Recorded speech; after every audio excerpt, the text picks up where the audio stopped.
Good evening or morning or whatever time of the day it happens to be. Welcome one, welcome all to the Writer's Block podcast. My name is Greg Nikes, your host who will occasionally ask an insightful question to his guests. It's rare, but it does happen. And this week, guys, we're sitting down with actress and first-time author Sara Amini to talk about her debut graphic novel, Mixed Feelings. We'll dive into Sarah's childhood, into middle school and puberty, and just kind of that social outcast feeling we all have at that age, which inspired this book, finding the perfect illustrator to bring her words to life on the page, and so much more. Guys, we'll be off the air next week. That is the week of April 27th, 2026. But we will return the following Monday with some more fun to be had. So just stick around. I'm going to try to put up a few extra videos over on our social media. So stay tuned to our social media. We are at Writers Block Pod on Instagram, TikTok, and Facebook, where we're going to get some more video content, some more short form reels, and all that fun jazz. I still don't know how social media works, so we're just going to keep barreling through and hopefully something sticks. If you or someone you know wants to be a part of the show, please send an email to writersblockpod@gmail.com. And if you're enjoying the podcast, please consider leaving us a review or giving us a thumbs up or a comment over on Spotify, Apple Podcasts, YouTube, or wherever you get your podcasts. And with that note, housekeeping is out of the way. I don't know what I'm doing. Let's get into the conversation today with Sara Amini.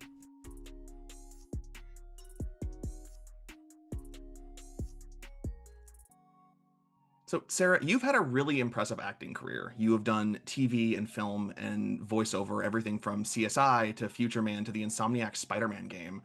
Uh, Yeah. I'm just curious, out of all the parts you've taken on in your career, where does the role of head elf in your elementary school Christmas play rank in your resume? Where did you find that? That's amazing. Oh gosh, you know what? Because it was one of the first, I will probably rank that at the top because I think it was through being head elf in my elementary school Christmas parade that I discovered my love for acting. So that's pretty, it's an iconic one for me. Yeah. Iconic's a great word for it. This is your debut novel, Mixed Feelings, and it is Yes. a very charming autobiographical look at your middle school days.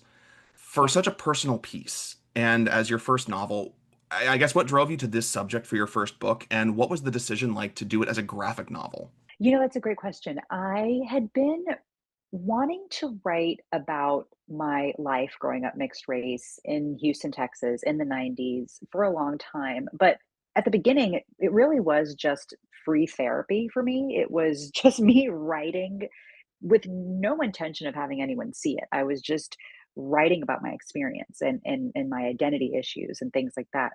And then as I kept writing, I started forming them into essays. So it was a collection of essays for many years, first person essays. And then my agent suggested that I actually transition it to a graphic novel. She read the essays. She said, your writing is incredibly vivid, especially during those middle school years. You have such detailed memory of what went down those years.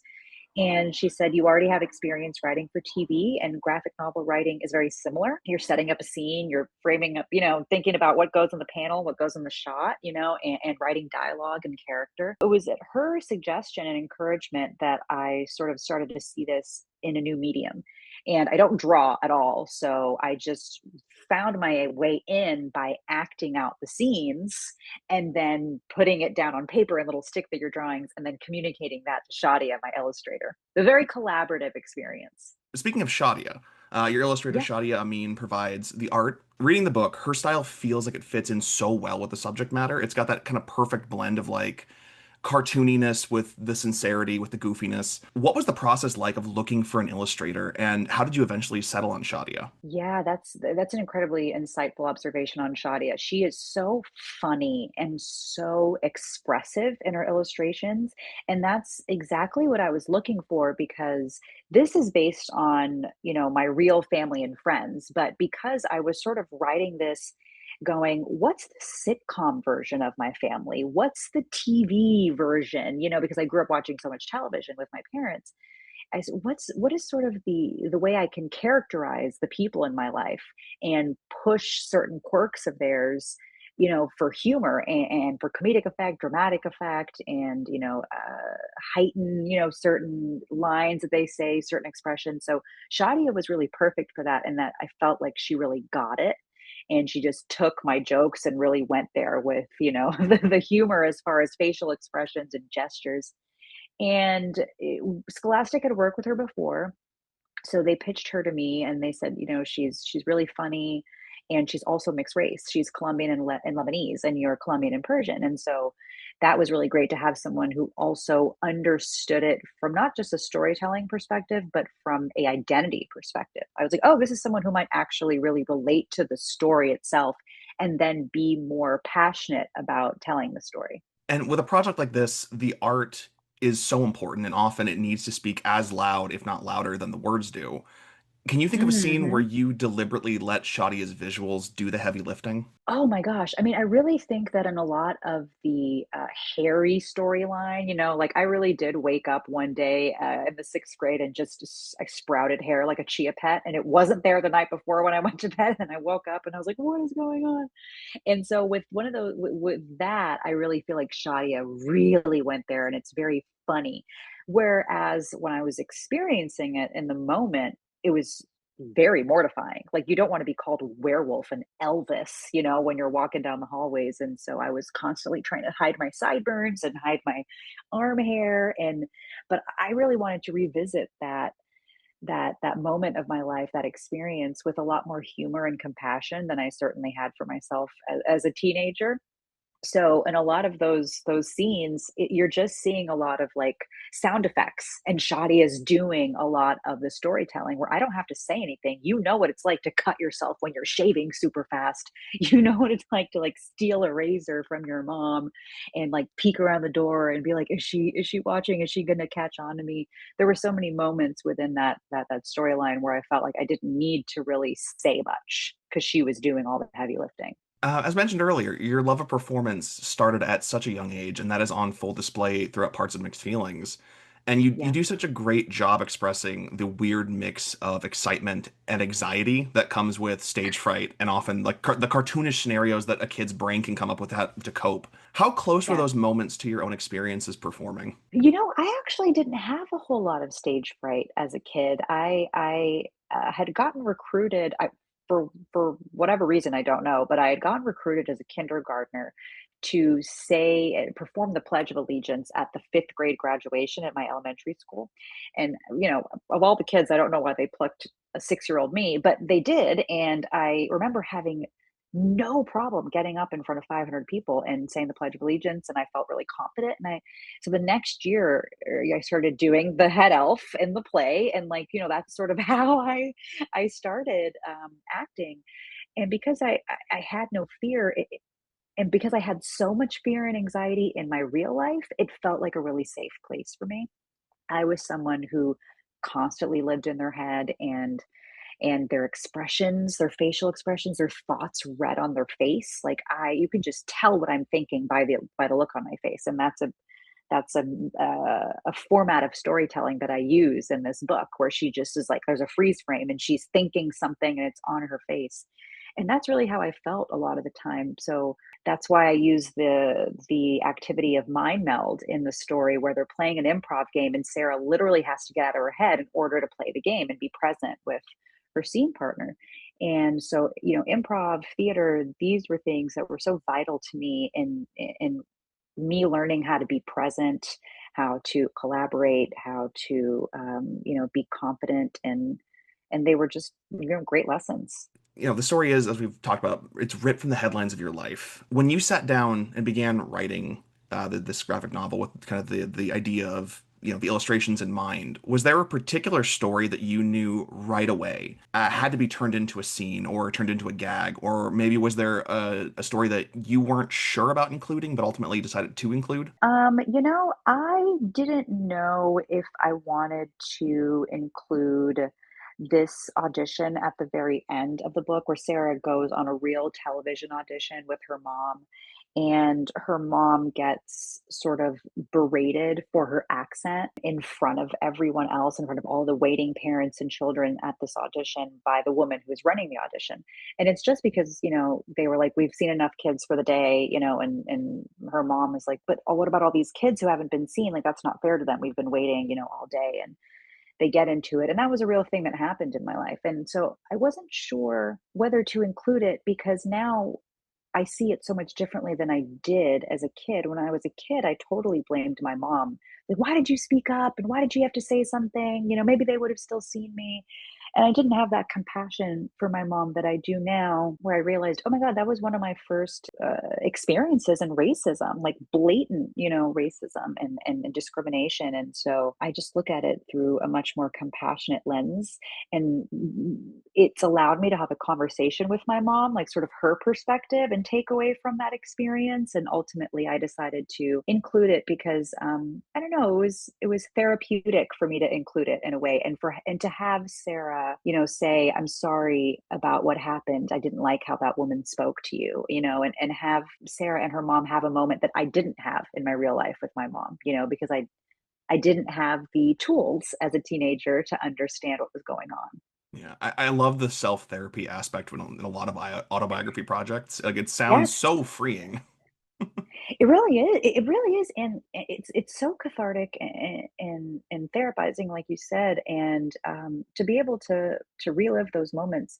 Middle school is tough for everyone, and they're very formative years. They're mortifying years, but to be able to have space now, years later, I look at it just with. I think it's funny. I'm like, wow, I can't believe I survived that. And I totally in the moment was like, how am I going to survive the sixth grade? And now, I'm like, oh yeah, I survived and then some, and that's a good lesson for me and for kids. Like it feels so monumental in the moment, but you'll get through it. You'll get through it because you've got friends, family, community that you can lean on.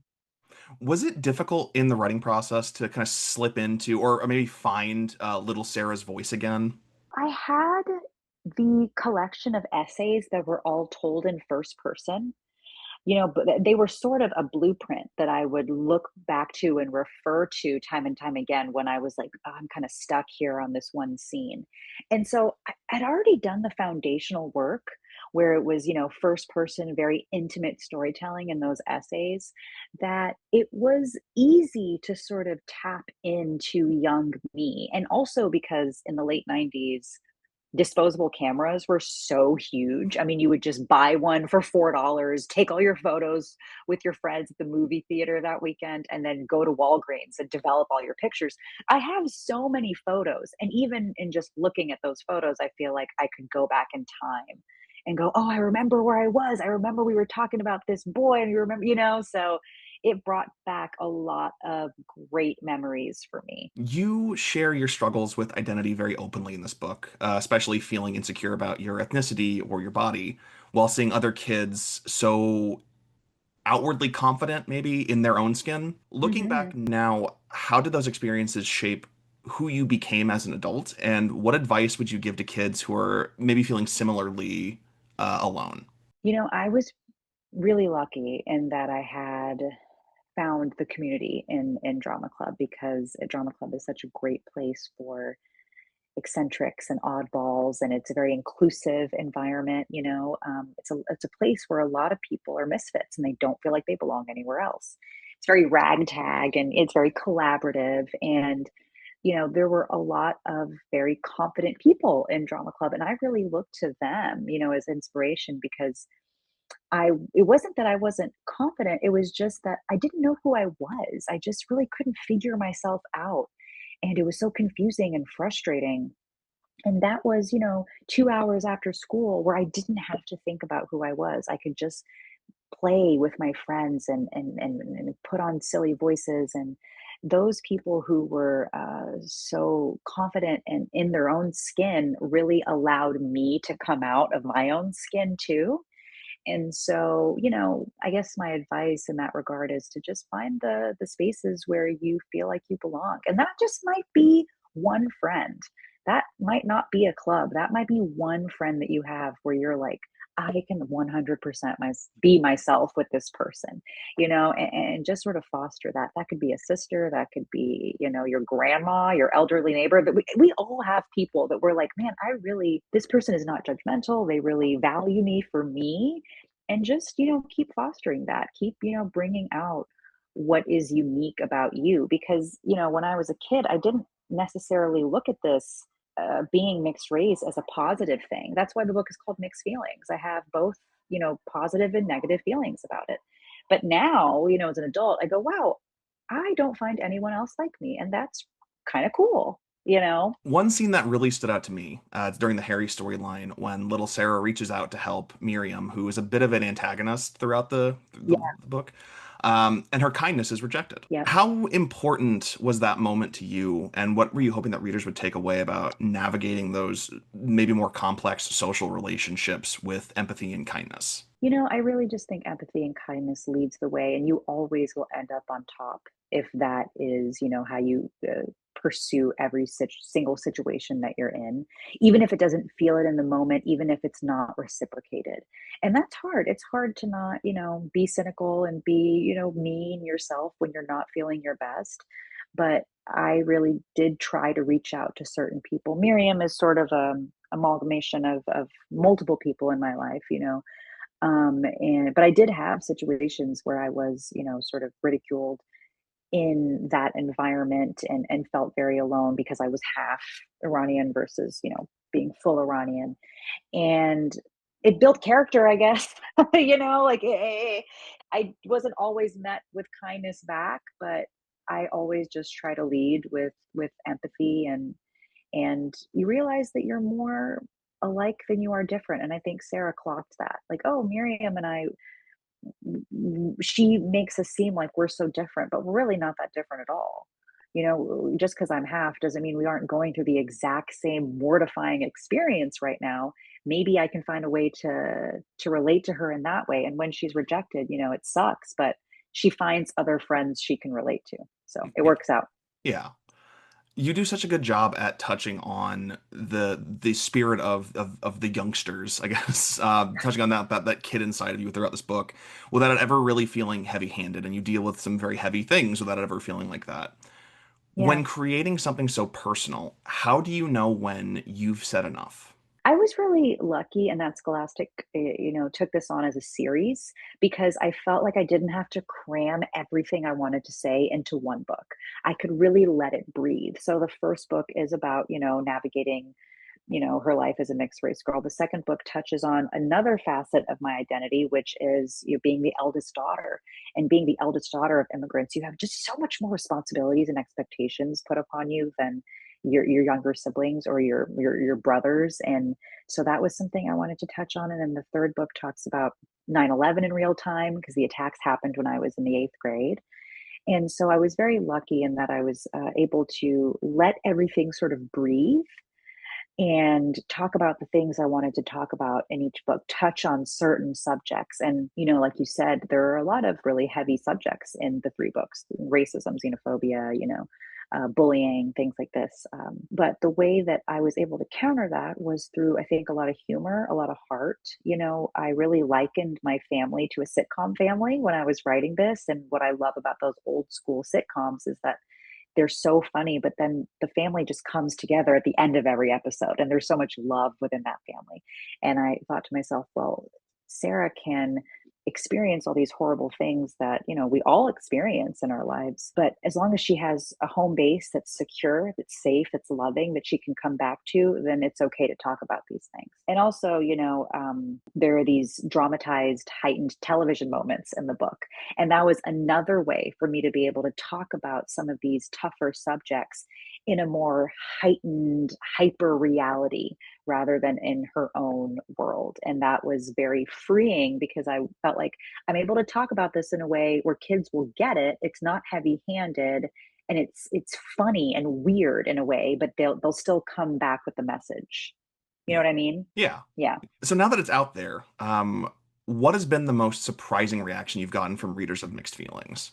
What's really great is that my next door neighbors have a son who is a young teenager. And I always pegged this as a book for girls. I always thought in my head, oh, this is just going to be so girl centric. And then he has read it so many times. And and his mom, my neighbor, she goes, well, he's just, he's going through, I think he's going through something like this right now with his friend. And so I guess I was so surprised in my mind, I guess I was so limiting in my head where I went, this is something that's so particular to girls and like female friendships. And it's really not. It's so universal. And he's been reading it a couple times, to try to understand how Sarah navigates friendships changing so that he can understand it himself. And that was very touching and surprising to me. Yeah, definitely. There's so much to relate to for audiences of all kinds with this book. Like Yeah. even me, I found so much. I'm like, oh my God, what other people felt like this? So That's so great. That's so great. That makes me so happy.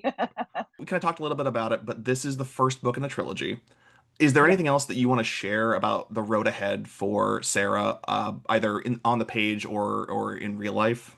Oh, like real life me. Okay. Well, like you said at the beginning, I guess I'll plug the show that I'm on. I'm on a show called The Copenhagen Test. It's on Peacock.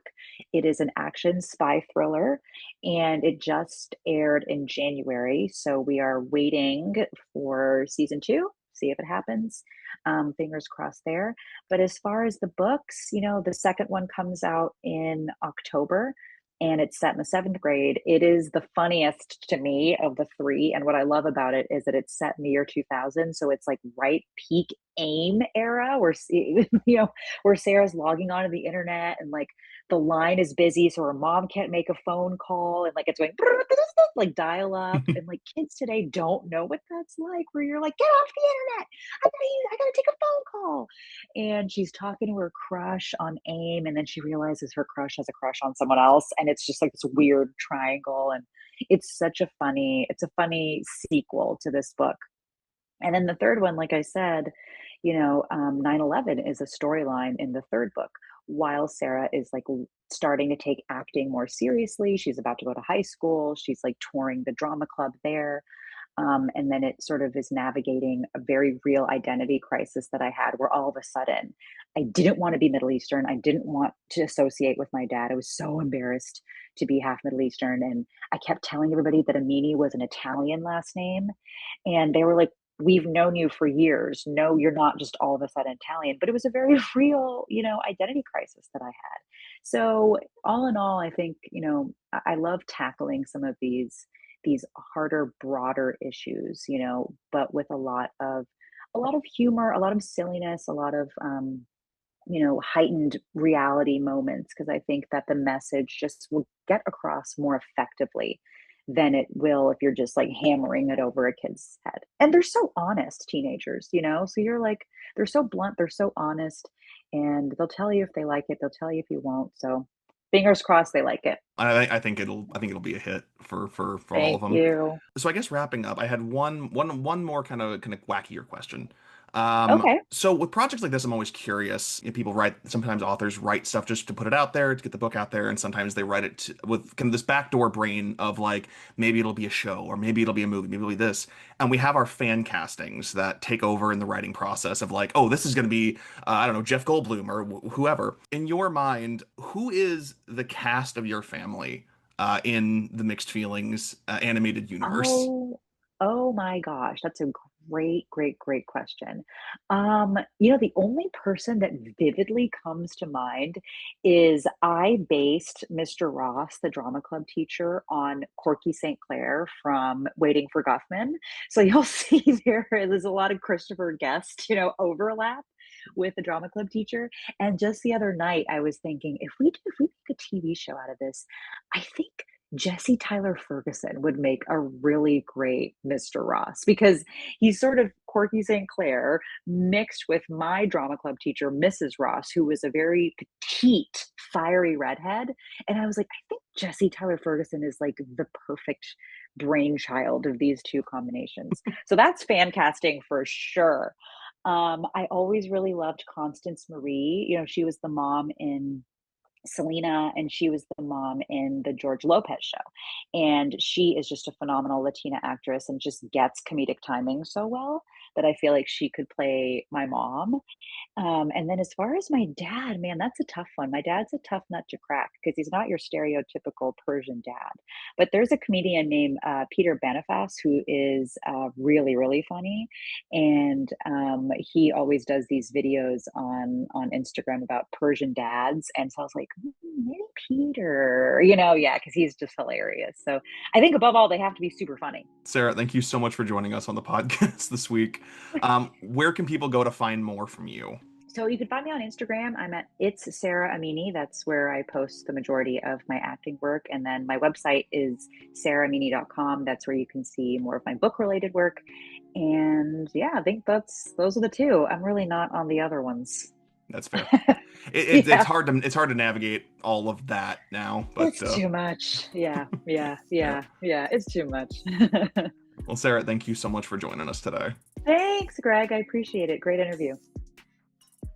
Thank you, Sarah, so much for joining us on the podcast today. Guys, please go check out Mixed Feelings wherever you get your books.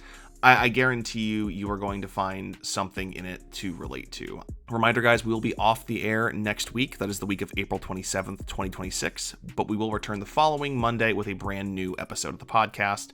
So just stick around, follow us over on social media to kind of find all of our updates and what all is going on over there. We are at Writers Black Pod on Instagram, TikTok, and Facebook. You can also find us over on your podcasting platform of choice.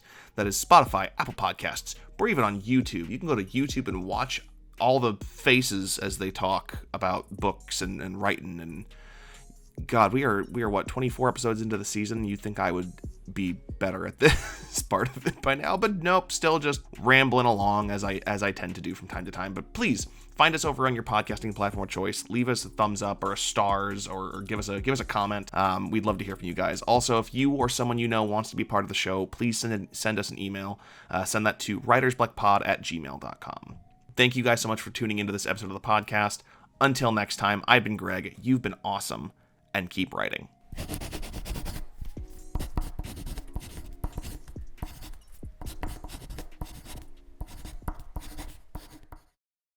Writer's Black is a Good Nerd Media production.